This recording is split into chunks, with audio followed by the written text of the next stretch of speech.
thank you so much, Nyasha, for this amazing outfit. I really love it. Yeah, so we finally settled for this, guys. Now, you send your comments. What do you think? This is straight from Nyasha's stock. Anyway, yeah, so what I wanted to really find out from you, right, to really get to understand how you got here. You decided to start a brand that was focusing on sustainable clothing. And it's amazing how it's the timing where we are talking about climate change and stuff like that. So it will be interesting to understand, how did you get to that point of making that decision? So sustainability for me means two things. Firstly, I understand the devastating impact that fast fashion has on the environment. So our goal at nATAI is to create pieces that people will wear, love and cherish for years to come. That's why a lot of our pieces are made on order, in order to avoid, creating waste that ends up in landfills. Yeah. And secondly, sustainability for me means building a business that lasts. Absolutely. And that might involve building a strong team and coming up with strategies that will allow my brand to grow and flourish. Absolutely, and that's an amazing goal, right? Because right now we are faced with challenges of the climate change, and we are faced with challenges of fast fashion making a terrible impact on the environment. And it's amazing how people nowadays just buy clothes to go on Instagram. Nothing wrong with Instagram, and then they're never gonna wear them again. And I think I kind of agree with you on that one, because it's very important for us to contribute positively towards our environment. I totally agree.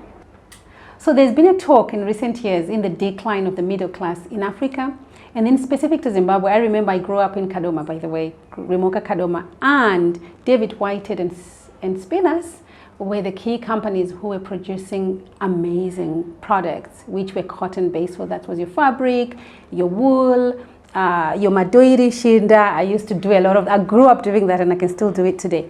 And we don't have that now, right? So that means that for your production, you have to figure out how you are gonna find your sustainable fabric or raw materials for your production. And you also have to remain environmentally friendly. And I'm just wondering, how do you do it? Because as you do that, that means cost is going up. So how is this working for you? I think that pricing as a designer in Zimbabwe can be a challenge, especially considering the state of the economy. Yeah. So, people don't have the money to spend on luxury pieces or expensive pieces, no matter how ethically or sustainably they're made. So as a business owner and a designer, I really had to just zero in and focus on a specific target market that understands and appreciates the work that we are doing. And so we end up making beautiful pieces that speak to them and that they feel are worth spending money on. Absolutely. And would you say then you've got a good captive market that's really responding to your product? Definitely. I feel like I have this idea of the person that I want to come to nATAI, and the people do respond.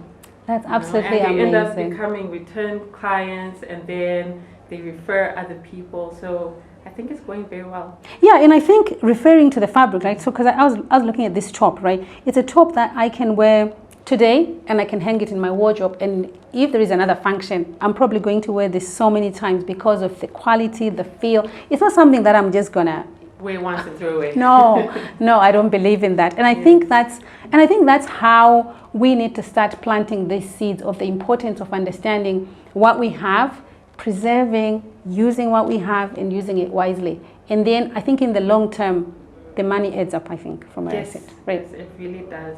Yeah, we are, I feel like we're trying to, for me personally, as a designer and a brand owner, a business owner, I'm really trying to train people to respect the art of making clothes. Yeah. There's someone who's working hard to make something that you're going to wear on your body. Someone's hard work and sweat went into that. So just throwing away, I feel like, throwing away something is so disrespectful to the craft. Yeah. And we need to be more appreciative of the people that make our clothes. Yeah, and you know, I'm going to take it back. So, I mean, I remember growing up, my mom did designer and tailoring then when we were young. And because we were so poor, she would make everything that we used to wear from scratch, but she used to use my pieces. So she would go to David Whitehead and pick up a bag of those patches, right? She would make these patch blankets. I don't know if anybody remembers, right? We used to have these patch, my grandmother would call them malaslapi blankets. And we could have malaslapi dress or skirt. And I think that was a good way of preserving and working with what we have. Whereas nowadays people just think I have to go and buy something new from the shop. And I think maybe we need to go back to that. Yeah. Yeah. I think in Zimbabwe and Africa in general, compared to maybe Western societies, people still do go to tailors.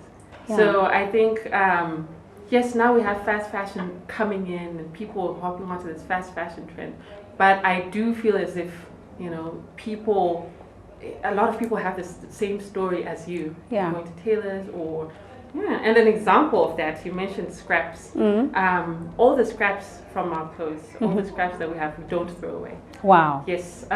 It's either we donate them to people that make rugs. Wow. And then other people can, because sometimes you have like big pieces that are left over. People can just join them together, create a new top, whatever. So I donate them to people who could make use of them. We don't believe in throwing things away. Yeah, exactly, exactly. So that's really good. Well done for that. Thank you.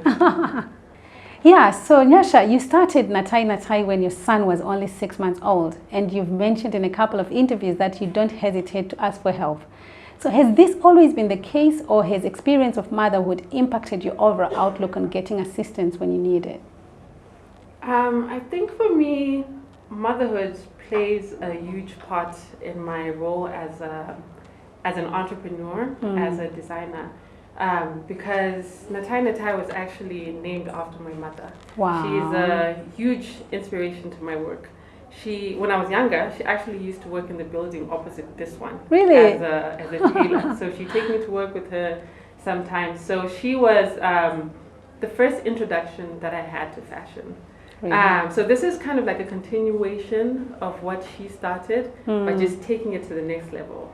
Yeah. Wow. And so my question is, are you bringing your son to this place? Sometimes I actually do bring him. Maybe now and then.